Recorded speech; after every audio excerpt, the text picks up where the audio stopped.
When you try a new game, it's a good idea sticking to a combo you are familiar with.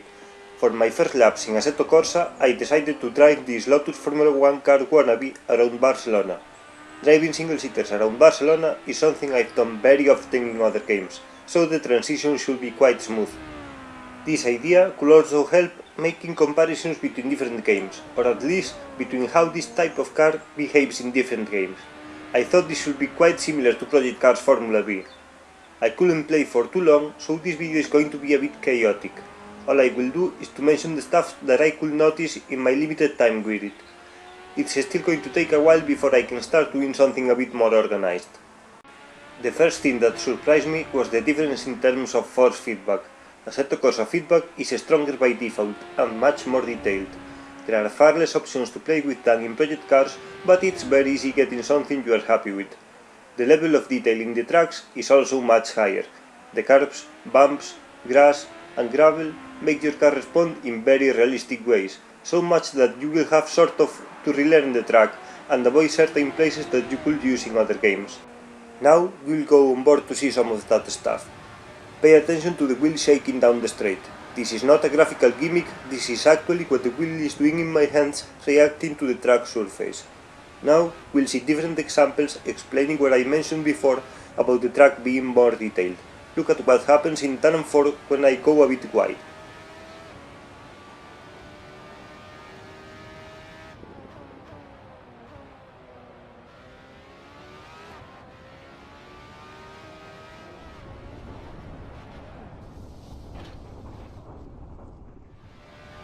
It's impossible to keep your foot down if you go wider. After a while, you learn to lift if you get it wrong.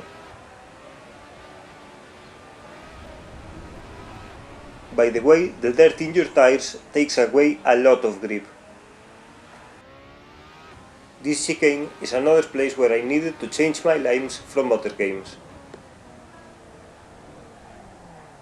Not only that curve is more deadly, the next one is the same shape as in the real track, and it shows very well why they avoid it.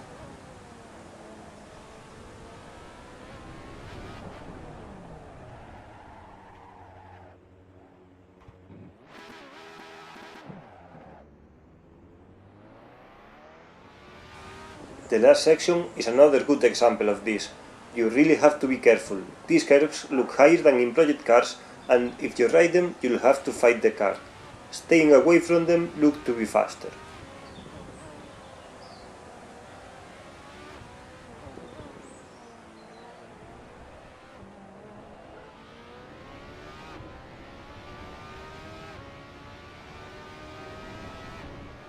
The car reaction to the curves feels very natural. You can always correct if you ride them at a wrong angle.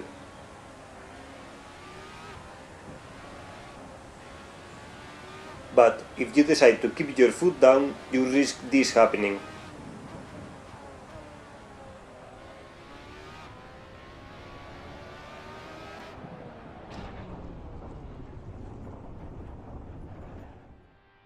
As you could see, the crash physics are quite bad, and the damage system needs work. This crash was with full damage on.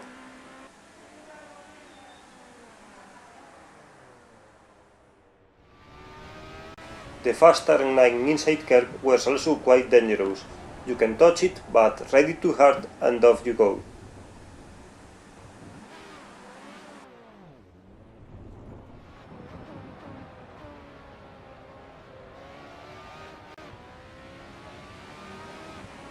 The AstroTurf is more tricky to use too. You can't keep your foot down when you use it.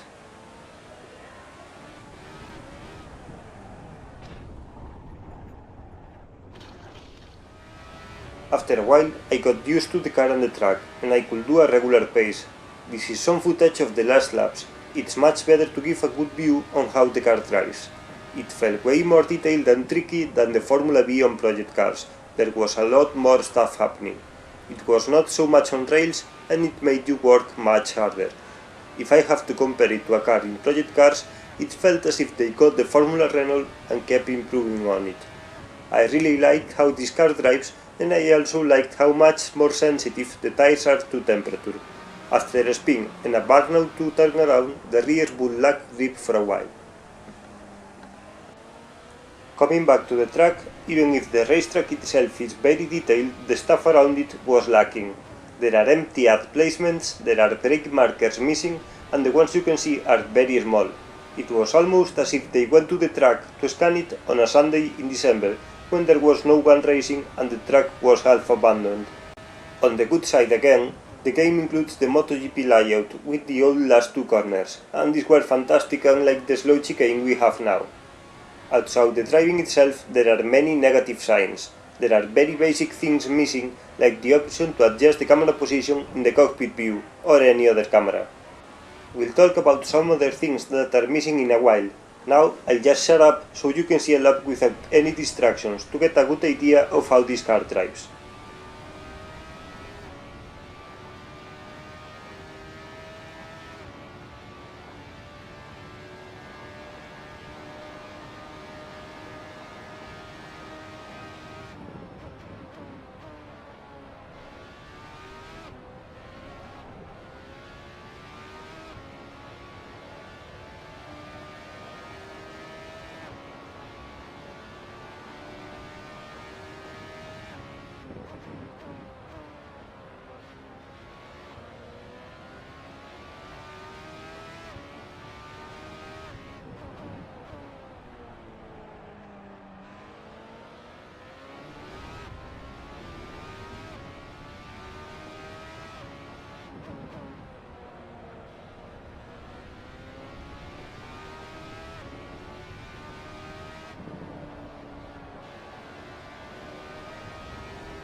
That should be enough to give you an idea about the handling.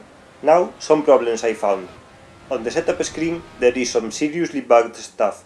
I just drove one car and I found problems already. The game gives you -3 front camera and -1 rear. That's pretty standard and sensible for a car like this. However, due to a bug, the right rear corner is on -3 like the front. At first, I thought they maybe just simply forgot to change this. But once I changed it myself, no matter how many times I saved it, this value will keep resetting. Also, I noticed how every corner of the car allows adjustment of 0.1, but the right rear can only be moved in increments of 1 degree. This might be a weird individual problem, but I just touched one car, barely made any adjustments, and already found problems. It doesn't look too promising.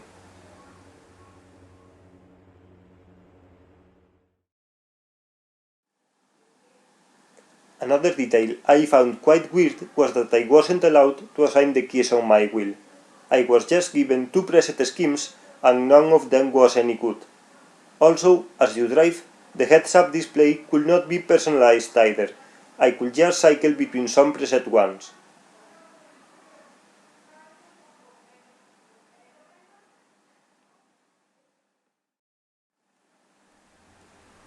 But not everything beyond the driving was bad. The replay system was much better than the one in Project Cars. There are 3 different sets of TV cameras for every track, and it's much easier to navigate the long replays too. They look and sound really good, but there's a problem. The frames per second I got were all over the place. The game looked fantastic for 5 seconds, then it would slow down and then speed up again. It wasn't smooth. I didn't notice this problem during the actual driving, only during the replays. The footage Share Factory captures is all 30 frames per second, so you won't be able to see the problem here, but trust me, it's there. And that's it, that's all I could notice in my first hour with the game. I'll try to do some more videos about this game. I really enjoyed driving around on it, and if they bother making it a bit more stable and add some more content, it could be fantastic. Now I leave you with some raw replay footage. Thanks for watching.